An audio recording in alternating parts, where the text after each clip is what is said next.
Friends, which is the most popular television shows of all times in the US, has now caused a major rebellion in China. The show that made millions of viewers laugh through all these years has now become the reason for widening tensions between the CCP and Chinese people. Let me explain how. Hi and welcome. You are watching TFI Global, the foreign affairs and geopolitical analysis arm of the TFI Media Group. I am your host Sanbir, and in this video I will tell you why millions of Chinese are angry at their government for banning LGBTQ content in the American television show Friends. Let's begin. Friends, the 1990s super hit American comedy show, started streaming again on China's major video platforms last week.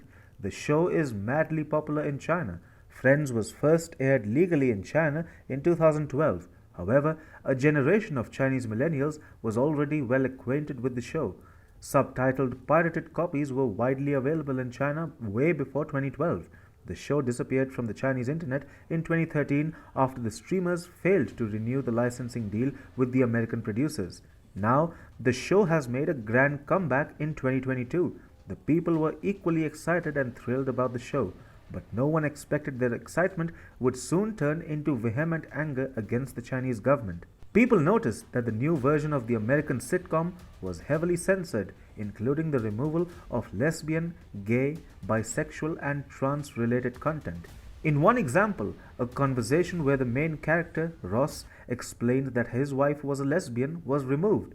Another scene where another character, Joey, suggested going to a strip joint was translated as "go out to play" on the new version. Other scenes involving mentions of sex or LGBTQ situations were altered via adjustments to the Chinese subtitles. In one scene where the show's six friends, Jennifer Aniston, Courtney Cox, Lisa Kudrow, Matt LeBlanc, Matthew Perry and Schwimmer are debating the advantages of men versus women, Ross mentions that women can have multiple orgasms. Hey, it's me, Atul. I started this channel. We started small, we went big. Suddenly, the whitey police was after us. We dodged and ducked, but the algos got us really bad. So we designed our own app. It's free. We never asked for money, we never will. But the droid called us too sensitive and blocked us. We still have an Apple app. Join us and fast, because if you don't, we will cease to exist.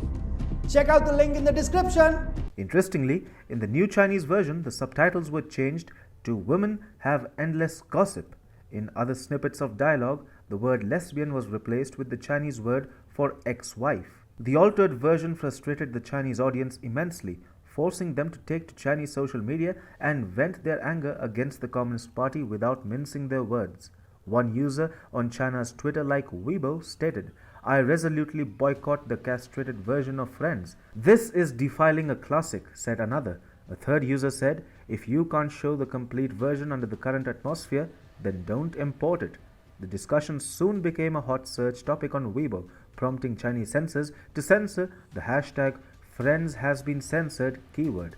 The hashtag had received over 60 million views before it was removed over the weekend, with search results instead leading to the message, "This topic is not shown according to relevant laws and regulations."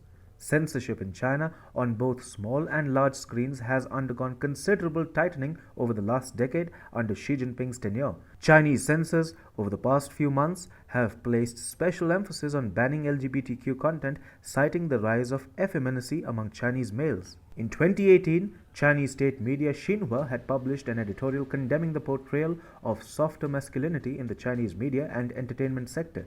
Xinhua had said that sissy pants or little fresh meats are hurting China's global image. 3 years later, the Chinese Communist Party has now banned the effort men from being broadcast on TV and asked its media to promote revolutionary culture, broadening a campaign to tighten control over business and society and enforce official morality. Broadcasters must resolutely put an end to sissy men and other abnormal aesthetics, the TV regulator had recently said, using an insulting slang term for effeminate men, "Niang Pao," or literally girly guns. Make no mistake, China had decriminalized homosexuality in 1997 itself, but radical Han Chinese have always demanded to rein in the spread of gay content on Chinese social media. Now, Xi Jinping appears to bring their fascination to reality by tightening censorship on the platforms mainly popular among China's LGBT community. Last June, it was reported that WeChat had banned various accounts run by university gay students. Many of the closed WeChat accounts display messages saying that they had violated internet regulations without giving further details. The LGBTQ community is already fuming at rampant censorship by the Jinping administration. And now, altering the LGBT content has sparked fury among millions of loyal Chinese fans of the American sitcom. Anyways, Jinping's rivals are nowadays looking for opportunities to fuel anti Jinping campaigns on the Chinese internet, and now this Friends episode has further piled up more pressure on the outgoing Jinping regime.